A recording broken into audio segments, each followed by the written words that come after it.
तो मेरा वो सपना था कि मैं नेशनल इंटरनेशनल लेवल तक जाऊं। ये हमारे लिए एक छोटे से प्रयास पे बहुत बड़ी उपलब्धि है। हमारे देश के लोग पाखंडवाद पे भी हम देते, धार्मिक उस पे दे देते हैं। तो उनके परिवार में कुछ लोग नशा करते थे, अब वो बच्चे मोबाइल देखना बिल्कुल छोड़ चुके हैं। आज हम पहुंचे हैं सिरसा के गांव बेगू में और ऐसे कोच हमारे साथ मौजूद है जिनका खुद का सपना पूरा नहीं हुआ, लेकिन अब गांव के जो खिलाड़ी है उनको तैयार करे, यानी कि जो गांव के युवा है उनको नशे से दूर रखने के लिए और कई गंदी चीजें छुड़वाने को लेकर मैदान में लेकर आए हैं। तो इस वक्त मेरे साथ खुद मौजूद है, बात करेंगे। कुलदीप जी, सबसे पहले ये बताइए किस तरह से आपने ये सोचा कि बच्चों को इस खेल के मैदान में लेकर आना है? सबसे पहले तो हमारी छोटी बहन निशा और सबकी न्यूज़ चैनल का यहाँ स्वागत है। तो हमारे ग्राउंड में आने पर और छोटे छोटे बच्चों की, जो गरीब बच्चे हैं, इनकी आवाज़ को उठाने के लिए, इनके हुनर को दिखाने के लिए आप यहाँ पहुँचे हैं। मैं आपका तहे दिल से स्वागत करता हूँ। मेरा सपना था, मैं नवोदय विद्यालय से पास आउट हूँ और नवोदय विद्यालय में हमें वो सारी चीज़ें सिखाई जाती हैं। तो लगभग लगभग पूरे इंडिया के हर जिले के अंदर नवोदय विद्यालय हैं और सभी का जो टाइम है, जो सभी की एक्टिविटी सेम है। तो मेरी भी वही एक्टिविटी थी। मैं गेम में अच्छा जाना चाहता था। मैं कबड्डी का नेशनल प्लेयर रहा हूँ, शॉटपुट में खेलता था, कुश्ती में खेलता था।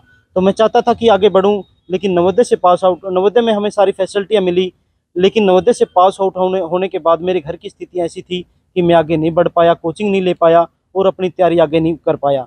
तो मेरा वो सपना था कि मैं नेशनल इंटरनेशनल लेवल तक जाऊँ। तो अब वो सपना मेरे बच्चे पूरा कर रहे हैं। मैंने अपने बच्चों के साथ शुरू किया था 3 महीने पहले और अब मेरे साथ लगभग 150 बच्चों का कारवां जुड़ चुका है।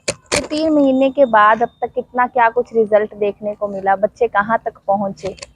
3 महीने के छोटे से प्रयास के बाद हमने जब यहाँ ब्लॉक स्तरीय टूर्नामेंट रखा गया था स्कूल लेवल का, शहीद भगत सिंह स्टेडियम सिरसा के अंदर, तो हमने बेगू के सरकारी स्कूल के साथ मिलकर के टीम उतारी अंडर 11 की। उस टीम ने पूरे ब्लॉक में सेकंड पोजीशन प्राप्त की है। ये हमारे लिए एक छोटे से प्रयास पे बहुत बड़ी उपलब्धि है।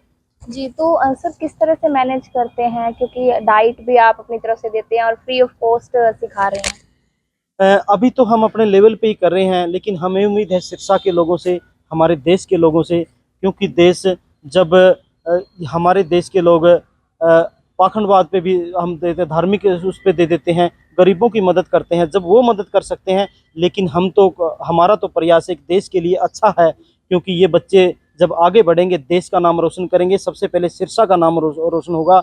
जब सिरसा का नाम रोशन होगा तो हर चेहरे पर खुशी होगी, हर किसी को खुशी होगी। तो बच्चों के अंदर कितना सुधार देखने को मिला, क्योंकि आजकल युवा नशे की तरफ ज्यादा बढ़ रहे हैं?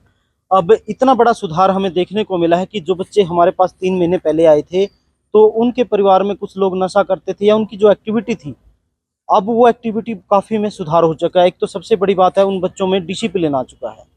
और दूसरी बात, नशों से भी दूर हो चुके हैं बच्चे, क्योंकि उनके पास भी यहाँ खेल के जाते तो थक इतना जाते हैं, तो दूसरी चीज़ें देखने के लिए, दूसरी चीज़ों में जाने के लिए उनके पास टाइम ही नहीं मिलता।